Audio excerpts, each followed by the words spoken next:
1917-yil deyaptilar. Ingliz generallaridan biri Stanley Moot degan bir general Iroq mintaqalaridan bir mintaqaga kirib keldi askarlar bilan. Birinchi duch kelgan odam cho'pon bo'ldi. Qo'y boqib yurgan cho'pon general va uning askarlarini oldidan qarshidan chiqdi. Tarjimon bor.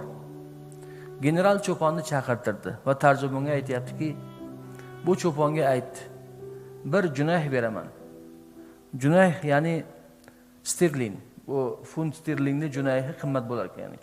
Angliyani junayhi o'sha mahalda bir junayhga yarimta qo'y berishar ekanda, qimmatbaho vazni bor ekan. Bir junayh beraman, agar mana shu qo'ylarni boqib yurgan atrofidagi itini so'ysa, dedi. Tarjimon tushuntirdi. Haligi cho'pon junayhni eshitgandan keyin hech ikkilamasdan kuchugini chaqirdi-da, generalni oyog'ini ostiga yotqizib so'yib yubordi. General aytdiki, ingliz generaliga yana bir junayh beraman, agar terisini shilsa, dedi. Cho'pon hech taraddud qilmasdan terisini ham shildi.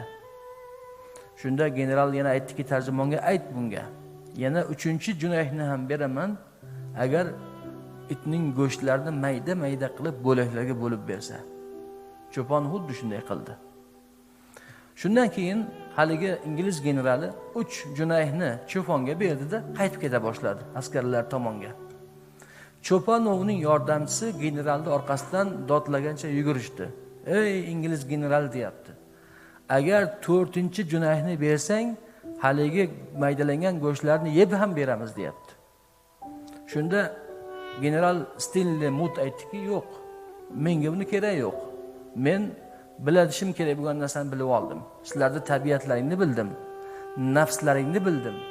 Sen o'zing, seni uchun eng yordamchi bo'lgan, yaqin do'sting bo'lgan, qo'ylaringni boqib beradigan itingni 3 junayh uchun so'yding, terisini shilding va go'shtini maydalading.